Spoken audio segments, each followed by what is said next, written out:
أعوذ بالله من الشيطان الرجيم. بسم الله الرحمن الرحيم. والصلاة والسلام على سيدنا محمد نبي الحبيب وعلى آله وصحبه أجمعين. رب اشرح لي صدري ويسر لي أمري واحلل عقدة من لساني يفقهوا قولي. Mes amis, à tous ceux qui nous suivent sur notre chaîne YouTube, nous sommes revenus pour faire une causerie, une discussion sur un thème d'astrologie. On va aujourd'hui voir ce qu'on appelle les maisons en astrologie. Donc, pour faire de l'astrologie, il faudra avoir une connaissance sur les constellations, c'est-à-dire les signes du zodiaque. En plus de cela, avoir une connaissance sur les astres, les 7 astres du septénaire. En plus de cela, on veut aussi progresser sur les 3 autres astres qu'on dit transsaturniens. Donc, pour les maisons en astrologie, nous avons 12 maisons que vous voyez ici dans ce cercle. La première maison prend toujours départ au niveau du bélier.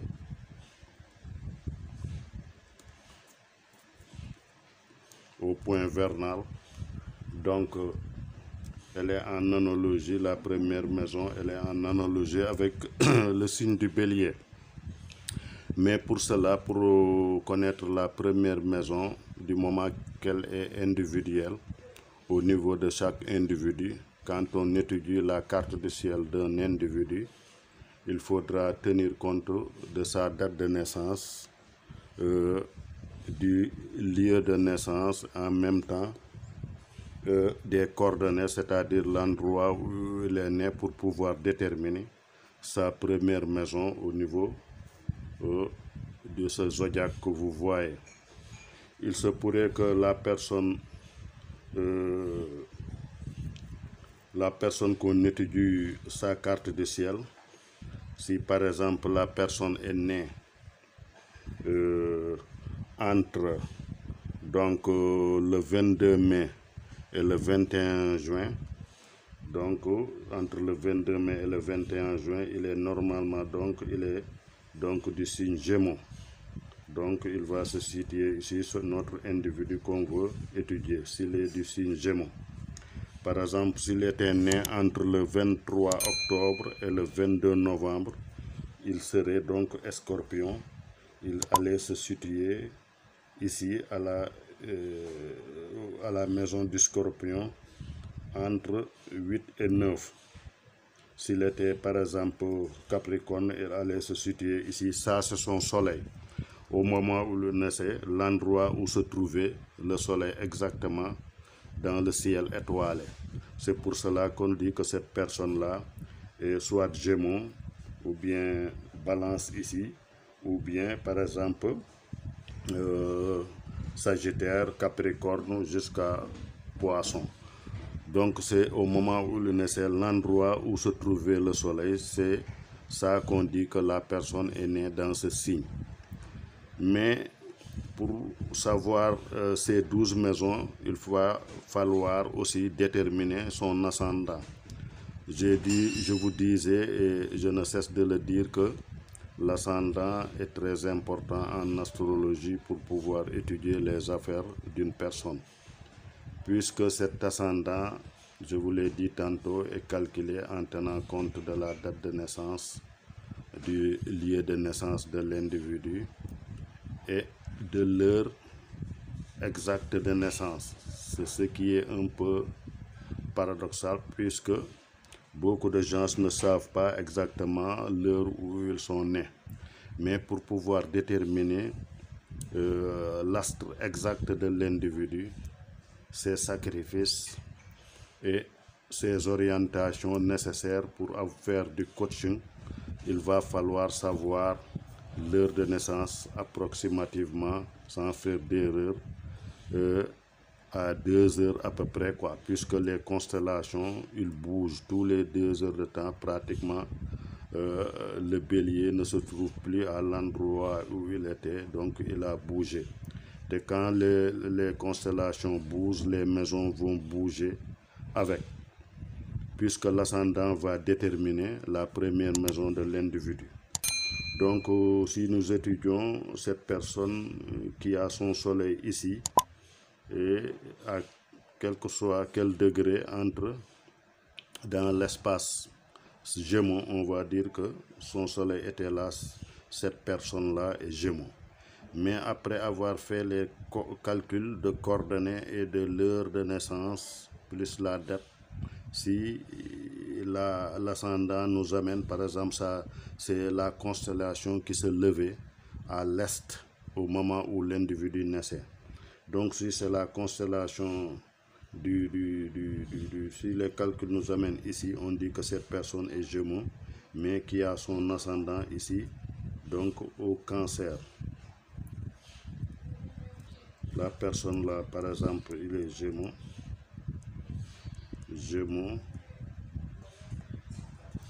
mais il a son ascendant ici, donc au Cancer. Donc sa première maison en astrologie, sa première maison sera ici au Cancer. C'est de là que prendra départ pour constituer ces 12 maisons zodiacales. Vous allez voir donc que sa 12e maison va se situer ici dans les portions du Gémeaux. Sa 12e maison, du moment qu'il est ascendant Cancer, sa première maison va se situer ici. Sa deuxième maison va se situer au niveau du Lion. Sa troisième maison, vous voyez, ça va se situer au niveau de la Balance. Ainsi de suite. Quatrième maison, Scorpion. Ce sont ces maisons-là qui sont des secteurs d'évolution de l'individu qu'on va étudier aujourd'hui. Donc, pour la première maison, on nous dit que vraiment la première maison de naissance, c'est la carte d'identité de l'individu, c'est le reflet de l'individu, l'apparence de l'individu dans la société, comment les gens vont me voir, la facette que je vais présenter quand je me trouve face aux gens. Cette première maison-là qui va déterminer comment la personne elle est. Donc c'est le signe du Cancer, les qualités et les secrets du Cancer, ce que le Cancer renferme va nous déterminer les caractères, la présentation de cet individu dans la société. Donc c'est très important. On dit aussi que quand la personne a 40 ans pratiquement, il quitte son signe astral pour maintenant prendre les reflets de son ascendant. Donc il est donc très important de savoir comment calculer l'ascendance et tenir compte de ces 12 maisons qui sont les secteurs d'évolution des astres et des signes. Pratiquement les astres, ce sont des émissaires que quand on dit par exemple Jupiter ou par exemple Vénus, c'est des astres très bénéfiques. Donc on appelle Vénus le petit bénéfique et Jupiter le grand bénéfique. La rotation de ces astres, chacun avec le temps qu'il fait pour faire la rotation autour du zodiaque. Puisqu'on dit que Jupiter fait 12 ans, alors que Vénus fait pratiquement lui 225 jours pour faire sa rotation autour du zodiaque. Donc c'est très important de tenir compte de ce facteur, de ces facteurs. Et on dit que la première maison toujours, donc qui détermine l'apparence de l'individu, comment la personne va se présenter dans la société. Donc quand nous passons pour notre fameuse personne, la deuxième maison, on dit que c'est la maison qui va déterminer les avoirs de l'individu. C'est un peu similaire à la géomancie, mais cependant il y a des différences. Donc la deuxième maison sera la maison qui va déterminer son talent dans la vie, ses avoirs, parce qu'on dit la maison 2 est très financière. Quand on veut faire du coaching pour quelqu'un et faire regarder ses biens et ses orientations, quand il veut faire des prières dans la vie, il va donc consulter sa deuxième maison en relation avec le signe du bélier et les astres qui sont pratiquement dans cette deuxième maison. Donc on visite tous les biens que l'individu va acquérir dans la vie. C'est dans la deuxième maison que ça va se trouver en astrologie. Les biens qu'il va posséder. En un mot, ça sera son magasin dans la vie. Pour progresser, la troisième maison, on dit que c'est la maison de la communication. La maison qui va déceler comment la personne va communiquer dans la vie. Ses relations avec les autres, comment est-ce qu'il va écouter, comment est-ce qu'il va parler. C'est la maison en même temps qu'on dit que c'est la maison des frères et sœurs, de ses amis proches. En même temps aussi, on dit que c'est la maison qui va déterminer ses études primaires. Quand on veut faire une analyse du thème d'une personne, voir sa communication, sa façon d'évoluer avec les autres, ses proches du moins. On va donc étudier cette troisième maison et voir les aspects que le Mercure, le lieu que Mercure se trouve dans ce thème et les aspects qu'il va faire avec les autres et que dans quelle maison la pointe dans quelle maison se trouve la pointe de l'ascendant. Donc, en quatrième lieu, on va voir la maison 4. La maison 4 sera la maison de la famille. Donc ici, oui, ici 4 en rouge. Donc, c'est la maison 4. La maison 4, c'est la maison de ses racines. La maison 4 va déterminer comment la personne va évoluer en famille, ses relations avec ses parents. Elle est en analogie avec le signe du cancer, la maison 4. Il se pourrait que dans un thème d'une individu, la maison 4 se trouve au Capricorne ou au Poisson. Ça importe peu, ça dépend de la date de naissance, du lieu de naissance et l'heure de naissance qui va nous déterminer où est-ce que sa première maison va prendre départ et faire le roue du zodiaque. Donc, ce qu'il faut savoir, c'est que pour n'importe quelle personne, quand on veut avoir des informations au niveau de son foyer, ses relations d'aujourd'hui et de demain, pour sa famille, c'est la maison 4 qu'il faudra donc analyser.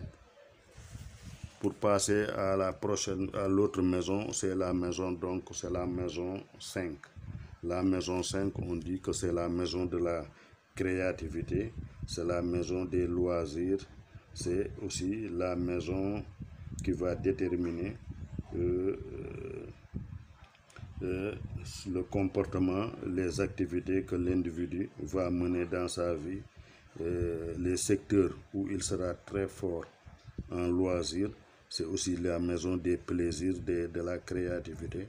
Donc en amour, ses relations, donc qu'il aura à faire, les parties de plaisir qu'il aura dans sa vie, c'est la maison 5 qui va déterminer ça en analogie avec le signe du lion et surtout l'astre de la lune qui va nous donner plus d'informations. Tout dépendra de là où se trouvait le soleil, donc en rapport direct avec la constellation qui aura occupé la maison 5. Donc la maison pour la première partie, on va s'arrêter à la maison 6, tout en vous demandant toujours de vous abonner à cette chaîne et nous allons continuer les autres explications, les autres maisons dans nos prochaines relations. Mais auparavant, nous allons exploiter la maison 6. La maison 6, on dit que c'est la maison pratiquement de la servitude, qui est en rapport avec la Vierge qui est le signe de la rigueur. Donc les travaux, c'est la maison de la routine, le travail que l'individu aura à faire dans sa vie. Pour l'orienter, il faudra analyser la maison 6, voir les planètes ou bien dans quel signe se trouve la maison 6 pour pouvoir avoir des informations très précises sur le travail que pourra faire l'individu, ce qu'il devrait faire pour réussir, les aides qu'il doit faire aux autres, comment est-ce qu'il doit faire pour satisfaire les autres. C'est la maison 6 qui va le déterminer dans la vie. La maison 6 aussi nous donne des informations sur la santé de l'individu. Ou bien s'il a une maladie, comment faire ses prières. Il faudra toujours tenir compte donc de cette maison 6 qui va nous donner ces informations. Elle va nous aussi parler, la maison 6, des animaux de campagne. Donc ceci étant dit, en astrologie de coaching ou en astrologie évolutive ou en magie lunaire, on tient compte pratiquement de la rotation de la Lune, lui qui est plus proche de la Terre et qui fait sa rotation en 28 pratiquement jours, 29. Donc on va tenir compte de la rotation de la Lune au niveau de ces maisons lunaires. En astrologie, quand vous faire des prières exactes pour un secteur donné de la vie, donc c'est l'aspect que la Lune fera avec les planètes ou bien la planète dominante du signe où on veut intervenir pour faire ces prières. Donc c'était ça qu'on voulait parler aujourd'hui et vous dire de vous scotcher et d'abonner pour ceux qui ne l'ont pas encore fait. Et nous allons continuer la 7e maison jusqu'à la 12e maison une prochaine fois. Merci, au revoir.